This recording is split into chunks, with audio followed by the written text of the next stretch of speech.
Hello दोस्तों, साथियों, बहनों, आप लोग कैसी हैं। आप लोगों को मेरा नमस्कार और आशा और यही उम्मीद कर रही हूँ कि ये दिवाली आप लोगों के जीवन में बहुत सारी खुशियाँ और प्रकाश लेके आया हो। दीपावली जो कि दीपों का त्यौहार है, हमारे जीवन से अंधेरा तो दूर करता ही है, उम्मीद का प्रकाश भी लाता है। इसे बहुत उत्साह से मनाना चाहिए। त्योहार जब आते हैं तो बेशक काम ज़्यादा बढ़ जाते हैं और हम व्यस्त हो जाते हैं, लेकिन जब भी ये ख़त्म होते हैं तो फिर से हमारे जीवन में हमारी जो रोज़ की दिनचर्या है ये अच्छी लगने लगती है, एक सकारात्मकता आ जाती है। तो इसी के साथ मैं अपने दिवाली के दिन का ब्लॉग शुरू कर रही हूँ। बस छोटा सा क्लिप है क्योंकि आप लोग मेरा शॉर्ट्स एंजॉय कीजिए और नहीं बन पाता है। मैंने मटर पनीर बनाया है और दाल वाली कचौड़ी और खीर बनाई है। तो मटर पनीर बनाने के लिए मैंने कढ़ाई में डाला है सरसों का तेल और उसमें डाले कुछ खड़े मसाले, लौंग, इलायची, दालचीनी और तेज़पात और 2 सूखी मिर्च और 2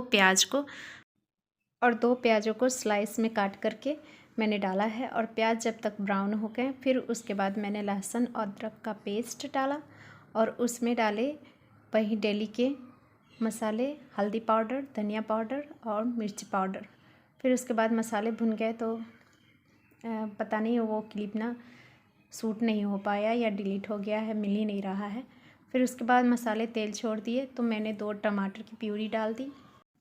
और दाल वाली कचौड़ी किस किस को अच्छी लगती है, मैंने आटा लगा लिया था, फिर दाल भी बॉयल कर लिए थे और इसको बनाने के लिए बस कुछ ज़्यादा नहीं करना रहता है, दाल को बॉयल करना पड़ता है। और फिर उसके बाद मेरी जब तक टमाटर की प्यूरी भुन रही थी तब तक मैंने इस कचौड़ियों को भर लिया था। बचपन से हम लोग दिवाली के दिन खीर पूरी सुबह में बनता है घरों में और शाम को दाल चावल पकोड़े बनते हैं, तो यही देखते आ रहे हैं।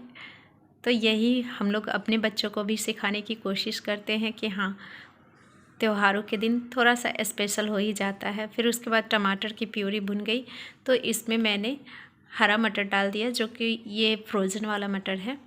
और उसके बाद इसको थोड़ा सा भुनने के बाद, और मैं ज़्यादा मसाला नहीं प्रेफर करती हूँ, कम मसालों में ही सब्ज़ी टेस्टी बने ऐसा कोशिश करती हूँ। तो आप मसालों को अच्छे से कुछ समय दे करके भूनेंगे तो वो टेस्ट अच्छा हो जाता है। फिर उसके बाद मैंने इनमें पानी डाला। पानी डालने के बाद जो पनीर के क्यूब में काटे थे, आप जैसे भी काट सकते हो, शेप आपके ऊपर डिपेंड करता है। फिर उसके बाद 1 कप दूध मैंने डाल दिया। इससे ना ही आपको काजू पेस्ट की ज़रूरत पड़ती है, ना ही मलाई की ज़रूरत पड़ती है। अच्छे से गाढ़ी दूध लेकर के डाल दीजिए, उसके टेस्ट इन्हेंस हो जाते हैं। फिर उसके बाद मैंने पूड़ियाँ तली।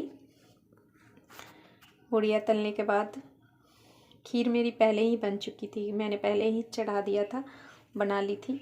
और वही खीर पूड़ी, हम लोग इसको पूड़ी बोलते हैं, आप लोग क्या बोलते हो। ये मेरे दिवाली के दिन की थाली तैयार हो गई। आप लोगों ने क्या क्या खाया था कमेंट करके बताएं। और पूरे दिन खेलने के बाद अभी ये शाम को मैं इसके साथ थोड़ी सी मस्ती कर रही हूँ, इसकी ड्रेस चेंज किए। जब छुट्टी रहती है तो बच्चे ऐसे खेलते रहते हैं ना, और दीपावली के दिन तो और पढ़ाई भी नहीं करते। और लड़कियां जब बड़ी होने लगती है तो वो अपने ही हिसाब से अपनी बाल बनवाती है। ये मुझे बोल रही, मेरा क्लिप बना करके बताइए कि आपने कैसा बनाया है। तो आप लोग भी बताइएगा कैसा लगा मेरा ब्लॉग। उसके बाद मैं तैयार हो करके मैंने पूजा किया और दिए जलाए। फिर उसके बाद हम लोगों ने पटाखे भी छोड़े। पटाखे वाली क्लिप नहीं ऐड हो पाई है। तो कैसा लगा ब्लॉग कमेंट करके ज़रूर बताइएगा। Thank you.